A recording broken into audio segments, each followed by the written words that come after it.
أعوذ بالله من الشيطان الرجيم. بسم الله الرحمن الرحيم. وواعدنا موسى 30 ليلة وأتممناها ب10 فتم ميقات ربه 40 ليلة. وقال موسى لأخيه هارون اخلفني في قومي وأصلح ولا تتبع سبيل المفسدين. صدق الله العظيم.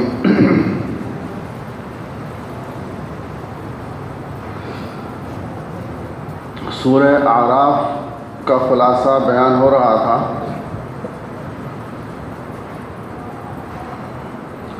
تقریباً 12 رکوع ہو چکے ہیں اس کے. یہاں سے حضرت موسیٰ علیہ السلام جب اپنی قوم کو لے کر وادی تیہ یا صحرائے سینا جس کو کہا جاتا ہے، جب وہاں پر اللہ رب العزت نے محصور فرما دیا ان کو، بنی اسرائیل کو، تو بنی اسرائیل نے حضرت موسیٰ علیہ السلام سے کہا کہ اے موسیٰ، فرعون غرق ہو گیا، اللہ نے اس سے ہمیں نجات دی ہے. اب آپ نے جو ہمیں کہا تھا کوئی دستور عمل اور دستور حیات، اللہ سے وہ کتاب ہمیں لا کر دیں، وہ قوانین لا کر دیں جن کے اوپر ہم اپنی زندگی گزاریں. تقریباً آگے 3-4 رکوع 5 رکوع میں یہی سارا بیان ہے کہ موسیٰ علیہ السلام تشریف لے گئے، پھر آئے. وہ میں خلاصہ آپ سے عرض کر دیتا ہوں کہ حضرت موسیٰ علیہ السلام نے اللہ سبحانہ و تعالی سے دعا کی تو اللہ رب العزت نے آپ کو فرمایا کہ آپ کوہ طور پر آ جائیں جہاں 30 دن آپ کو اعتکاف کرنا ہے. وہاں اللہ آپ سے ہم کلام ہوں گے. جب آپ وہاں تشریف لے گئے تو اللہ سبحانہ و تعالی نے 40 دن مکمل کروائے وہاں پر. اس سے چلے کا بھی ثبوت ہو گیا کہ جب چلہ لگاتے ہیں تو اسی سے تبدیلی آتی ہے. تو اس کے بعد حضرت موسیٰ علیہ السلام وہاں تشریف لے گئے اور وہاں حضرت موسیٰ علیہ السلام نے کہا کہ یا اللہ میں آپ کا دیدار کرنا چاہتا ہوں، زیارت کرنا چاہتا ہوں. تو اللہ سبحانہ و تعالی نے جواب دیا لن ترانی، کہ آپ مجھے ہرگز نہیں دیکھ سکیں گے. یعنی دنیا میں ان آنکھوں کے اندر یہ استعداد اور یہ قوت ہی نہیں کہ وہ رب کی زیارت کر سکیں. پھر اللہ رب العزت نے فرمایا کہ موسیٰ ہم اپنی تجلی اس کوہ طور پر ڈال رہے ہیں، آپ اس کی طرف دیکھیں. جب اس پہاڑ پر آپ کی تجلی، اللہ رب العزت کی تجلی نازل ہوئی تو وہ پہاڑ ریزہ ریزہ ہو گیا اور حضرت موسیٰ علیہ السلام بیہوش ہو کے گر گئے، بیہوش ہو گئے، کچھ خبر ہی نہیں رہی کہ کیا ہوا. اس کو قرآن نے پورا بیان کیا ہے. قال یا موسیٰ انی اصطفیتک علی الناس، اس سے فلما افاق قال سبحانک تبت الیک وانا اول المؤمنین. جب آپ کو ہوش آیا تو فرمایا کہ اے اللہ میں اس سے رجوع کرتا ہوں، یعنی میں توبہ کرتا ہوں اس بات سے کہ دنیا میں آپ کو دیکھنے کے لیے کہوں، میں اس سے توبہ کرتا ہوں، میں رجوع کرتا ہوں اس سے. اور پھر اللہ رب العزت فرمایا، اللہ نے آپ سے اللہ رب العزت ہم کلام ہوئے، گفتگو فرمائی.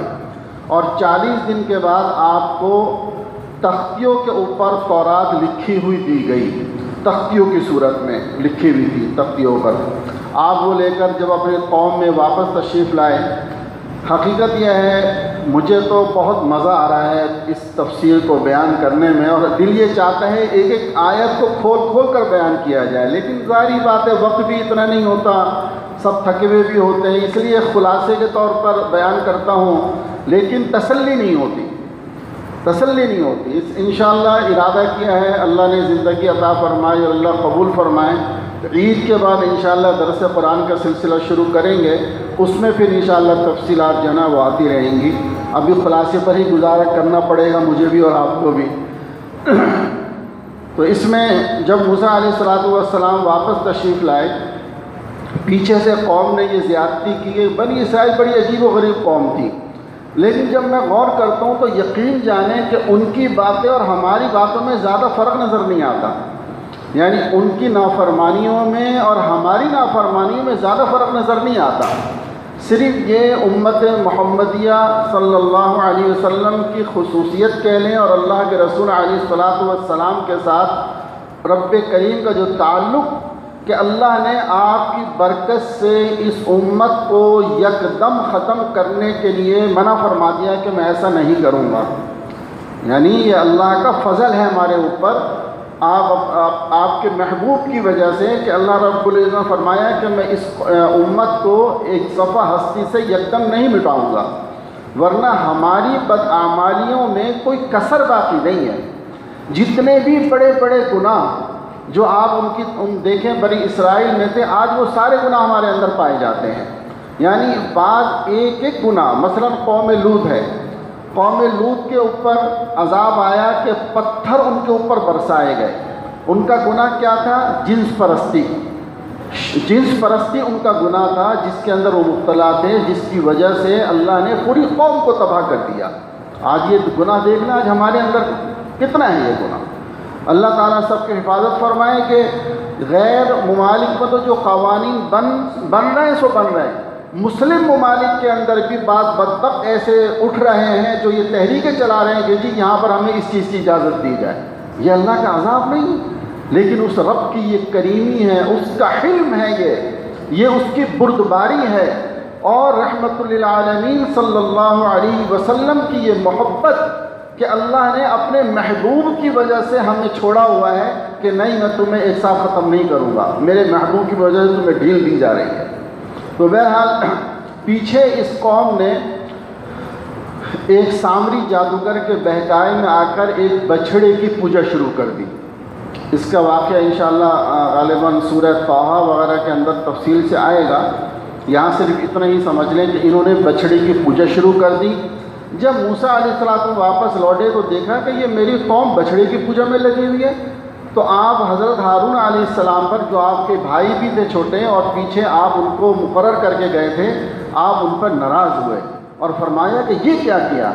تو آپ نے فرمایا حضرت ہارون علیہ السلام نے کہ بھائی میں کچھ نہیں کر سکتا تھا، میں ان کو کیسے اس سے باز رکھ سکتا تھا، میں نے ان کو سمجھانے کی کوشش کی لیکن یہ باز نہیں آئے۔ تو یہ واقعہ اس طرح سے پیش آیا۔ پھر اس کے بعد جو ہے وہ اسی پر حضرت موسیٰ علیہ السلام نے ان پر جو ہے ناراضگی کا اظہار فرمایا۔ پھر آگے فرمایا کہ اللہ رب العزت نے ان کو دوبارہ اپنے شہر شام کی طرف جانے کا حکم فرمایا، اور فرمایا کہ اس طرح سے داخل ہونا سجدہ کرتے ہوئے اور اللہ سے مانگتے ہوئے کہ یا اللہ ہمیں معاف فرما دیں اور ہمیں جو ہے اپنی رحمت عطا فرما۔ لیکن ان ظالموں نے پھر وہی بدبختی دکھائی کہ یہ جو ہے بغیر سجدے کے سرین پر گھسٹتے ہوئے داخل ہوئے، اپنی سرین پر گھسٹتے ہوئے داخل ہوئے۔ پھر ان کی ایک بدعملی کا ذکر فرمایا کہ اللہ رب العزت نے حکم فرمایا تھا کہ ہفتے کے دن تم شکار نہیں کرو گے۔ جس طرح اصل میں ان کو ایک حسد یہ تھا، ہر قوم کے لیے، امت کے لیے اللہ رب العزت نے ایک دن ایسا دیا عبادت کے لیے کہ جو خالص کہ بھائی اس دن تمہیں چھٹی کرنی ہے، عبادت کرنی ہے۔ ان لوگوں نے، یہودیوں نے ہفتے کا دن چنا، عیسائیوں نے اتوار کا دن چنا، لیکن اصل جو برکت والا دن تھا وہ جمعہ تھا جو امت محمدیہ کے حصے میں آیا۔ تو اب ان کو یہ بھی ایک حسد رہتا تھا کہ یہ دین امت محمدیوں کو کیسے مل گیا، یہ ان کو کیوں ملا ہے۔ اس بغض و عناد کے اندر ان کی یہ ساری شرارتیں چلتی تھیں کہ بس کسی بھی طریقے سے محمد صلی اللہ علیہ وسلم کی بات کو نہیں ماننا اور ہم نے بس نافرمانی کرنی ہے۔ تو اسی کے اندر پھر یہ بتایا جا رہا ہے کہ اس وقت انہوں نے یہ کیا کہ اب انہوں نے اس ہفتے کے دن ہیلا شروع کر دیا، مچھلی کی دم کے اندر دھاگا باندھ دیتے کہ کہیں جائے نا، اور اس کے بعد پھر اتوار کے دن جا کے اس کو پکڑ لیتے۔ بعض نے کہا کہ وہ ایک نہر سی کھود رہی کہ ہفتے کے دن چونکہ مچھلیاں ساری اوپر آ جاتی تھیں، اب ان کو جو ہے وہ اشارہ کر کر کے ہانک کر ان کو جو ہے وہ پانی میں اس طرف لے آتے، پھر اتوار کے دن ان کو پکڑ لی۔ اس طرح مختلف ہیلے بہانے کیے، غرض یہ کہ انہوں نے اللہ کی نہیں مانی، نافرمانی کی۔ تو اس پر اللہ سبحانہ و تعالی نے پھر ان کے اوپر عذاب اپنا جو ہے وہ نازل کیا اور ان کو تباہ و برباد کیا۔ یہ ان 2-3 رکوع کے اندر اس کا جو ہے ذکر فرمایا اور ساتھ ساتھ پھر اللہ کے رسول علیہ الصلوۃ والسلام کے بارے میں بھی ذکر ہوتا رہا کہ اگر آپ جو ہیں تم لوگ نبی محترم صلی اللہ علیہ وسلم پر ایمان لے آؤ گے تو تمہاری نجات ہو جائے گی، ہم تمہیں معاف فرما دیں گے۔ اسی میں پھر آگے ایک واقعہ آ رہا ہے، الحمدللہ ایک واقعے کا ذکر آیا ہے کہ جس میں اللہ سبحانہ و تعالیٰ فرماتے ہیں کہ جس شخص کو ہم نے علم عطا فرمایا اس ظالم نے علم کو چند کوڑیوں کے عوض بیچ دیا اور اس نے منمانی کی۔ یہاں پر مستند تفاسیر سے تو یہ نہیں لکھا کہ یہ شخص کون تھا، لیکن کچھ روایات میں آتا ہے، بعض واقعات میں، کہ بلعم بن باعور ایک نام گزرتا ہے اسرائیلیوں میں، ایک شخص تھا، بہت بڑا عالم تھا۔ اس نے کچھ شرارت کی اور جب کسی قبیلے میں یہ رہتا تھا، جب حضرت موسیٰ علیہ السلام وہاں پر گئے جہاد کے لیے اور حملہ کرنے کے لیے، تو وقت کے بادشاہ نے اس کو کہا کہ تو ہماری مدد کر۔ اس نے کہا کہ میں تو مدد نہیں کروں گا۔ اس نے کچھ رشوت کی پیشکش کی تو اس نے وہ دنیا کے مال و دولت قبول کر کے اور کہا کہ ٹھیک ہے آپ فلاں فلاں کام کریں، یعنی غلط کاموں کی طرف رہنمائی کی۔ اس میں جب کچھ نہیں ہوا تو آخر میں اس نے یہ چال چلی، کہا کہ اپنی عورتوں کو بنی اسرائیل کے درمیان ان کے خیموں میں بھیج دو، جب ان پہ بدکاری عام ہوگی تو اللہ کی مدد اٹھ جائے گی اور پھر تمہارا کچھ نہیں بگاڑ سکیں گے۔ جب ایسے ہی اس بادشاہ نے کیا تو واقعتاً یہی ہوا کہ جب عورتیں وہاں گئیں، عورتوں کا فتنہ آپ کو پتہ ہے، جس طرح فتن میں مبتلا ہوئے تو اللہ کی مدد اٹھ گئی، تو اس پر اللہ نے لعنت فرمائی ہے۔ اور کہا کتابوں میں آتا ہے کہ اس کی حالت ایسی ہوئی تھی جس کو قرآن نے بیان کیا، جیسے کتا ہوتا ہے، کتا اگر اس کو آپ ماریں تب بھی اس کی زبان لٹکی ہوئی ہوگی، وہ ہانپ رہا ہوگا، اور اگر آپ اس کو نہ ماریں تب بھی وہ ہانپ رہا ہوگا، یعنی ایسی ہی ہانپنے کی کیفیت اس کی ہر وقت رہتی ہے۔ تو واقعات میں آتا ہے کہ اس شخص کی زبان نکل کر سینے تک آ گئی تھی اور لٹکی رہتی تھی اور ہر وقت یہ ہانپتا رہتا تھا، یہ کیفیت اس کی رہتی تھی۔ تو اللہ سبحانہ و تعالیٰ فرماتے ہیں کہ ایسا علم جو بغیر عمل کے ہو وہ بھی انسان کے لیے وبال ہے اور یہ اس کے لیے بدبختی ہے۔ اللہ اکبر، سبحان اللہ۔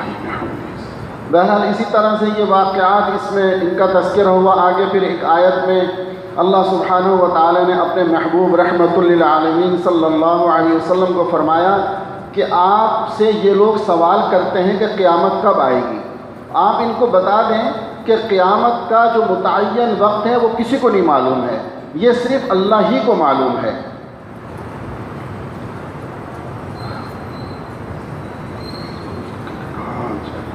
یسألونک عن الساعۃ ایان مرساہا، کہ یہ آپ سے قیامت کے بارے میں سوال کرتے ہیں، آپ ان کو بتا دیں کہ یہ میرے رب ہی کے پاس اس کا وقت معلوم ہے، اس کا وقت کسی کو نہیں معلوم۔ اس کے بعد فرمایا یسألونک کأنک حفی عنہا قل انما علمها عند اللہ ولکن اکثر الناس لا یعلمون، کہ یہ آپ سے سوال کرتے ہیں کہ علم صرف اللہ کے پاس ہے، اللہ کے علاوہ کسی کے پاس علم نہیں۔ اور پھر آگے فرمایا کہ قل لا املک لنفسی نفعا ولا ضرا، اے میرے محبوب آپ ان کو یہ کہہ دیجئے کہ میں تو اپنے نفع نقصان کا بھی مالک نہیں، قل لا املک لنفسی نفعا ولا ضرا، کہ میں تو اپنے نفع نقصان کا مالک نہیں، الا ما شاء اللہ، جو اللہ بس چاہے، یعنی جو اللہ مجھے عطا فرما دیتا ہے میں اس کا مالک ہوں، اس کے علاوہ میں کسی چیز کا مالک نہیں۔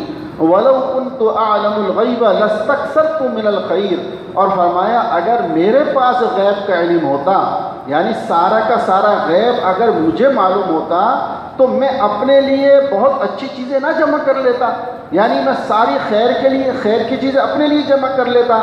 وَمَا مَسَّنِيَ السُّوءُ، اور مجھے پھر کوئی تکلیف ہی نہ پہنچتی۔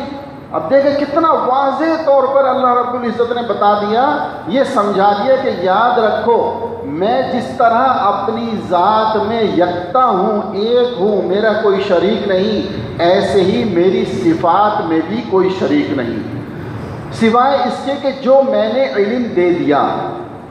اللہ کے رسول صلی اللہ علیہ وسلم کو بہت سارا علم اللہ رب العزت نے دیا، بہت ساری آپ نے غیب کی باتیں، بعد میں آنے والی باتیں جو بتائیں وہ اللہ کی وحی کے ذریعے سے بتائی ہیں۔ بات سمجھ رہے ہیں؟ اللہ کی وحی کے ذریعے سے بتائیں ہیں۔ اپنا ذاتی علم ان کے پاس، یہ آپ نہیں کہہ سکتے کہ آپ ذاتی طور پہ غیب جانتے تھے اور سارا کچھ غیب کا علم تھا۔ اگر ایسا ہوتا تو میرے محبوب رحمت للعالمین صلی اللہ علیہ وسلم غزوہ احد میں زخمی نہ ہوتے، پھر آپ کے دندان مبارک شہید نہ ہوتے، پھر 70 صحابہ رضی اللہ تعالی عنہم شہید نہ ہوتے۔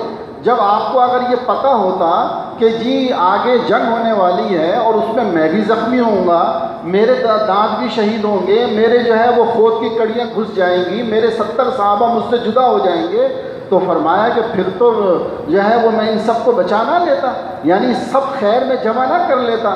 تو اس سے معلوم ہوا کہ اللہ رب العزت جس طرح اپنی ذات میں یکتا ہے، اپنی صفات میں بھی یکتا ہے۔ ہاں صرف جتنا علم اللہ نے دیا ہے آپ کو وہ اللہ نے دیا ہے، چاہے وہ غیب کی جو چیزیں بتائی ہیں تو وہ بھی وحی کے ذریعے سے آپ نے بتائی ہیں۔ اللہ اکبر۔ اگلی آیات میں کچھ اللہ سبحانہ و تعالی ارشاد فرماتے ہیں کہ ہم نے تمہیں ایک نفس سے یعنی آدم سے پیدا کیا، پھر تمہارے لیے بیوی کو بنایا جو تمہاری راحت کا ذریعہ ہے، جو تمہاری اطمینان اور سکون کا ذریعہ ہے۔ لوگ سوچ رہے ہوں گے یہ کہاں آج کل کی بیوی ایسی کہاں ہے؟ سب ہر آدمی پریشان ہے اپنے گھر کے اندر کہ جی بیوی سے ہر وقت کی لگی رہتی ہے۔ تو میرے دوستو بات یہ ہے کہ جب انسان اللہ کا نافرمان ہو جاتا ہے نا تو اللہ رب العزت یہ نہیں کہ صرف آسمانوں سے عذاب آئے، مختلف قسم کے عذابات میں اللہ اس کو جو ہے وہ گھیر دیتے ہیں۔ ان میں سے ایک عذاب یہ بھی ہے کہیں بیوی مسلط ہو جاتی ہے، کہیں شوہر بیوی پر اللہ مسلط کر دیتے ہیں، کہیں کوئی مسلط ہو جاتا ہے۔ تو بس ایک بزرگ جا رہے تھے، اچانک کسی جو ہے وہ ایک درمیان میں کسی نے پکڑ لیا اور اس نے سزا دینی شروع کر دی۔ دوسرے نے جب دیکھا وہ جانتا تھا، اس نے کہا ارے تو کیا کر رہا ہے، تو ان کو اللہ والوں کو مارا فرمایا نہیں صبر کر، لگتا ہے آج مجھ سے کوئی گناہ ہوا ہے جس گناہ کی وجہ سے اللہ مجھے سزا دلوا رہا ہے۔ تو میرے دوستو ہمیں اپنے اوپر غور کرنا چاہیے۔ نمبر 1 اپنے گناہوں سے استغفار کرنی چاہیے۔ نمبر 2 ہم بھی یہ سوچیں کہ ہم اپنی بیوی کے کتنے حقوق ادا کر رہے ہیں۔ آج ہم اپنی بیویوں سے اپنے سارے حقوق مانگتے ہیں، لیکن ہم کتنے حقوق ادا کر رہے ہیں یہ نہیں سوچتے۔ اگر صرف اس چیز کو ہم سوچ رہے نا کہ یار میرے اوپر بھی اس کے کچھ حقوق بنتے ہیں۔ آج ہماری ماسی بھی ہماری بیوی ہے، دھوبن بھی ہماری بیوی ہے، باورچی بھی ہماری بیوی ہے، ہمارے بچوں کے آیا بھی ہماری بیوی ہے۔ یعنی آپ یہ دیکھیں کہ ایک گھر کی بیوی آپ جتنے کام کرتی ہیں اگر آپ اس کی گنتی اور شمار کریں تو اس کے لیے آپ کو 10-12 افراد کی ضرورت پڑے گی، لیکن پھر بھی ہم اسی پہ ناراض ہوتے ہیں۔ تو یہ سوچیں کہ آخر میرے اوپر بھی کچھ حقوق ہیں، اس کے وہ حقوق کیا ہیں، بس ہم اس کو دیکھ کر اگر ادا کرنے کی کوشش کریں تو انشاءاللہ مسئلہ حل ہو جائے گا۔ اللہ اکبر۔ اس کے بعد اللہ سبحانہ و تعالیٰ فرماتے ہیں کہ یہ لوگ جو ہے نا، یہ جو کافر ہیں اور یہ یہودی اور یہ اسرائیلی اور بات نہ ماننے والے مشرکین مکہ، یہ سارے جو ہیں جو اللہ کی توحید کو، نبی کی رسالت کو نہیں مان رہے، یہ ایسے ہیں جیسے کہ چوپائے، یعنی جانور۔ جس طرح جانور دیکھتا ہے لیکن سمجھتا نہیں، عقل ہے لیکن اس کو شعور نہیں ہے، کھاتا ہے لیکن اس کو پتہ نہیں کہ میں کیا کھا رہا ہوں کیا نہیں، اسی طرح یہ انسان ہے کہ ان کو آنکھیں بھی اللہ نے دی ہیں، کان بھی ان کو دیے ہیں، ان کو چلنے کے لیے ٹانگیں بھی دی ہیں، سب کچھ ہیں، لیکن پھر بھی یہ اللہ کی اطاعت نہیں کر رہے، رب کی نافرمانی میں لگے ہوئے ہیں۔ یہ بڑے ہی ظالم لوگ ہیں۔ بس اسی کے اوپر جو ہے وہ اسی قسم کی نصیحتوں کے اوپر اس سورت کا اختتام ہوتا ہے۔ آگے پھر سورہ انفال ہے۔ سورہ انفال جو ہے وہ اللہ اکبر، سورہ انفال میں گویا کہ مستقل جنگ بدر کا نقشہ کھینچا گیا ہے اور بڑے عجیب و غریب انداز میں سورہ انفال کا تذکرہ ہے۔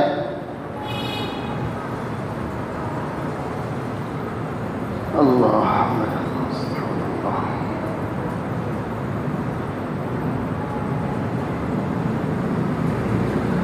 سورہ انفال کا مختصر سے میں عرض کرتا ہوں، بلکہ میرا دل یہ چاہ رہا تھا کہ سورہ انفال کے شروع میں حضرت مولانا تقی عثمانی صاحب دامت برکاتہم نے سورہ انفال اور غزوہ بدر سے متعلق ایک تمہید لکھی ہے۔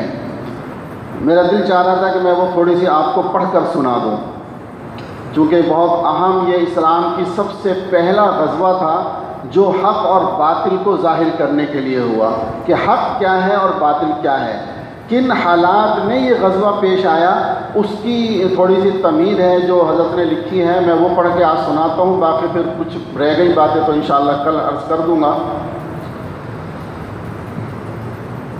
یہ صورت تقریباً 2 ہجری کے آس پاس مدینہ منورہ میں نازل ہوئی ہے، اور اس کے بیشتر مضامین جنگ بدر اور اس کے واقعات اور مسائل سے متعلق ہیں۔ یہ جنگ اسلام اور کفر کے درمیان پہلا باقاعدہ معرکے کی حیثیت رکھتی ہے، جس میں اللہ تعالی نے مسلمانوں کو فتح مبین عطا فرمائی اور قریش مکہ کو ذلت آمیز شکست سے دوچار کیا۔ چنانچہ اس صورت میں اللہ تعالی نے اپنے انعامات بھی یاد دلائے ہیں، اور مسلمانوں نے جس جان نثاری کے ساتھ یہ جنگ لڑی، اس کی ہمت افزائی کے ساتھ بعد ان کمزوریوں کی بھی نشاندہی فرمائی ہے جو اس جنگ میں سامنے آئیں، اور آئندہ کے لیے وہ ہدایات بھی دی گئی ہیں جو ہمیشہ مسلمانوں کی کامیابی اور فتح و نصرت کا سبب بن سکتی ہیں۔ جہاد اور مال غنیمت کی تقسیم کے بہت سے احکام بھی بیان ہوئے ہیں، اور چونکہ جنگ بدر اصل میں کفار مکہ کے ظلم و ستم کے پس منظر میں پیش آئی تھی، اس لیے ان حالات کا بھی ذکر کیا گیا ہے جن میں حضرت صلی اللہ علیہ وسلم کو مکہ مکرمہ سے ہجرت کا حکم ہوا۔ نیز جو مسلمان مکہ مکرمہ میں رہ گئے تھے ان کے لیے بھی ضروری قرار دیا گیا ہے کہ وہ ہجرت کر کے مدینہ منورہ آ جائیں۔ ہجرت کی وجہ سے میراث کی تقسیم سے متعلق کچھ احکام عارضی طور پر نافذ کیے گئے تھے۔ سورت کے آخر میں اسی وجہ سے میراث کے کچھ مستقل احکام بھی دیے گئے ہیں۔ یہ حضرت کا مضمون ہے جو حضرت نے لکھا ہے۔ آگے فرماتے ہیں، جنگ بدر چونکہ اس صورت کے بہت سے مضامین جنگ بدر کے مختلف واقعات سے متعلق ہیں، اس لیے ان کو ٹھیک ٹھیک سمجھنے کے لیے اس جنگ کے بارے میں کچھ بنیادی معلومات یہاں پیش کرنا ضروری معلوم ہوتا ہے، تاکہ اس سے متعلق آیات کو ان کے صحیح پس منظر میں سمجھا جا سکے۔ مکہ مکرمہ میں حضرت صلی اللہ علیہ وسلم نبوت کے بعد 13 سال مقیم رہے۔ اس دوران مکہ مکرمہ کے کفار نے آپ اور آپ کے جانثار صحابہ رضی اللہ تعالی عنہم کو طرح طرح سے ستانے اور ناقابل برداشت تکلیفیں پہنچانے میں کوئی کسر نہیں چھوڑی، یہاں تک کہ ہجرت سے ذرا پہلے آپ کو قتل کرنے کا باقاعدہ منصوبہ بنایا گیا، جس کا ذکر اسی صورت میں آنے والا ہے۔ جب آپ صلی اللہ علیہ وسلم ہجرت کر کے مدینہ منورہ تشریف لے آئے تو کفار مکہ مسلسل اس فکر میں رہے کہ آپ کو وہاں بھی چین سے بیٹھنے نہ دیا جائے۔ انہوں نے عبداللہ بن ابی کو مدینہ منورہ میں خط لکھا کہ تم لوگوں نے محمد صلی اللہ علیہ وسلم اور ان کے ساتھیوں کو پناہ دی ہے، اب یا تو تم انہیں پناہ دینے سے ہاتھ اٹھا لو ورنہ ہم تم پر حملہ کریں گے۔ میں اصل میں یہ بات سمجھانا چاہتا ہوں کہ بعض غیر مسلم مصنفین نے ایک اعتراض کیا ہے کہ مسلمانوں کی جو یہ پہلے جنگ تھی یہ گویا کہ مال کے لالچ میں یہ جنگ ہوئی تھی۔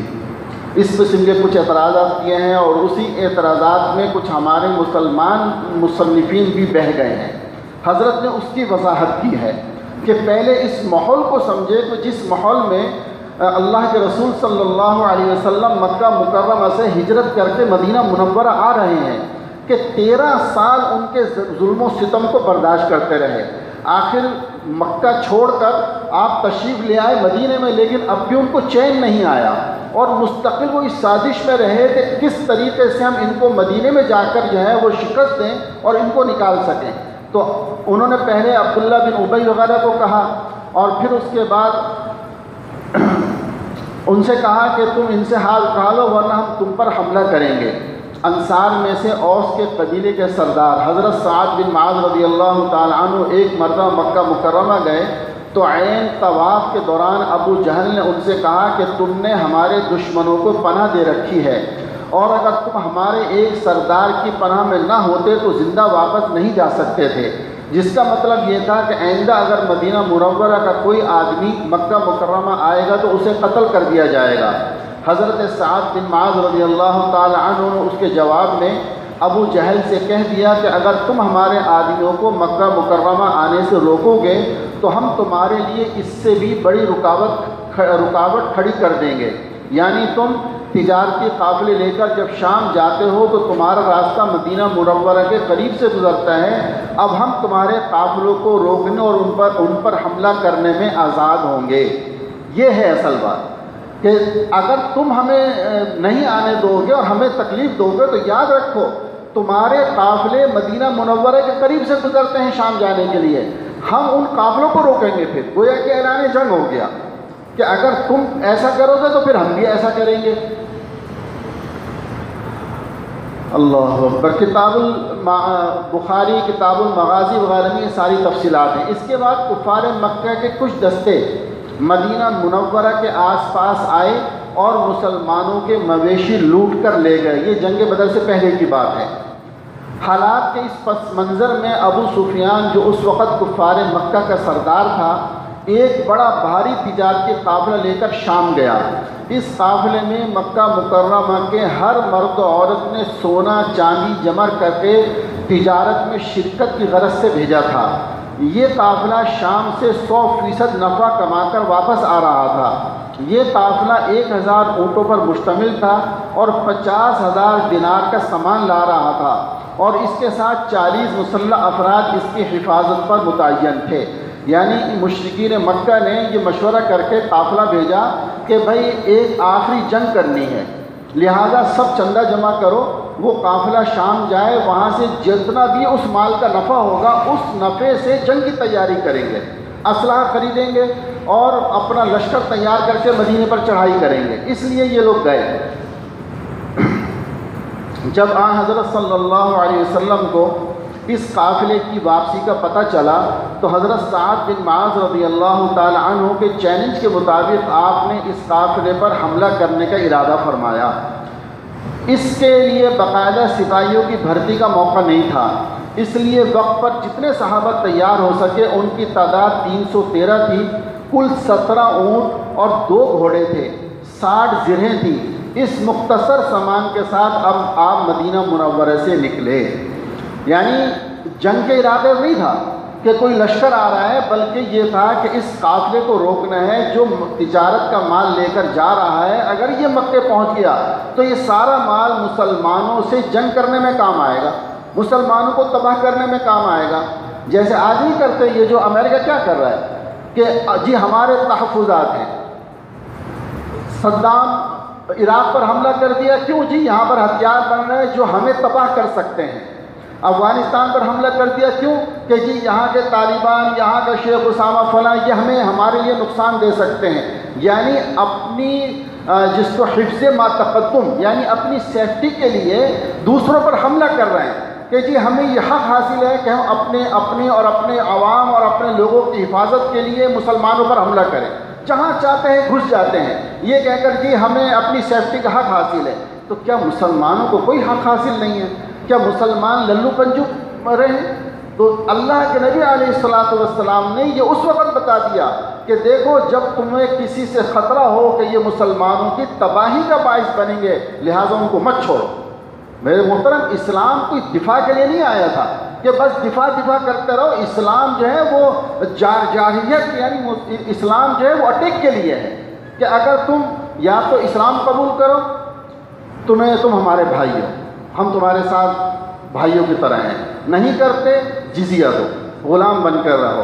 اگر وہ بھی نہیں کر سکتے تو تمہارا مقابلہ ہوگا۔ لیکن آج الٹ ہو رہا ہے، آج یہی صورتحال مسلمانوں کے ساتھ کافروں نے لگائی ہوئی ہے کہ وہ جہاں چاہتے ہیں حملہ کرتے ہیں، یا تو ان کو ٹیکس دو تو مسلمان جو ہے وہ بچے رہیں گے، کہیں کسی ملک میں آ رہے ہیں، کبھی کسی ملک میں آ رہے ہیں، اور پھر جو ہے وہاں سے اربوں ڈالر اور وہاں سے جو ہے وہ تیل سارا لے کر جا رہے ہیں کہ کس نام پر لے جا رہے ہیں؟ اسی نام پر ہم تمہاری حفاظت کریں گے۔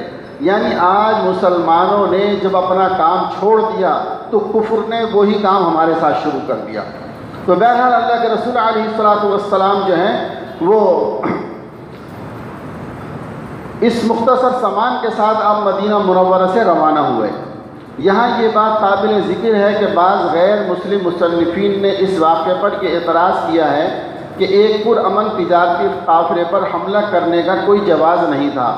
ہمارے زمانے کے بعد مسلمان مصنفین نے اس اعتراض سے مروب ہو کر یہ دعویٰ کرنے کی کوشش کی ہے کہ حضرت صلی اللہ علیہ وسلم کا ارادہ قافلے پر حملہ کرنے کا نہیں تھا، بلکہ ابو سفیان نے اپنے طور پر خطرہ محسوس کر کے ابو جہل کے لشکر کو دعوت دی تھی۔ لیکن واقعے کی یہ تشریح صحیح احادیث اور قرآنی اشارات کی روشنی میں درست نہیں ہے۔ در حقیقت یہ اعتراض اس وقت کے حالات اور اس دور کے سیاسی، دفاعی اور معاشرتی ڈھانچے سے بے خبری پر مبنی ہے۔ پہلی بات تو یہ ہے کہ جو واقعات ہم نے اوپر بیان کیے ہیں ان کی روشنی میں فریقین کے درمیان ایک مسلسل جنگ کی حالت موجود تھی۔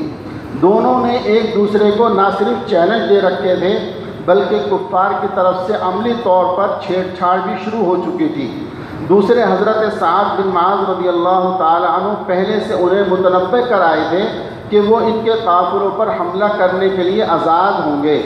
تیسرے، اس دور میں شہری اور فوجی افراد کی کوئی تفریق نہیں ہوتی تھی، کسی معاشرے کے تمام بالغ مرد مقاتلہ یعنی لڑنے والے کہلاتے تھے۔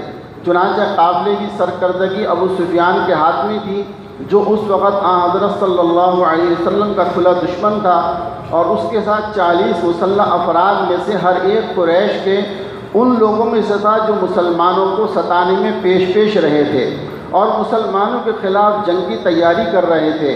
اور یہ قافلہ بھی اگر کامیابی سے مکہ مکرمہ پہنچ جاتا تو قریش کی جنگی طاقت میں بڑے اضافے کا سبب بنتا۔ ان حالات میں اس کو ایک پرامن تجارتی قافلے پر حملہ قرار دینا اس وقت کے حالات سے ناواقفیت یا محض عناد کا کرشمہ ہے، اور اس کی وجہ سے ان واقعات کا انکار کرنا کسی طرح درست نہیں ہے جو صحیح احادیث سے ثابت ہیں۔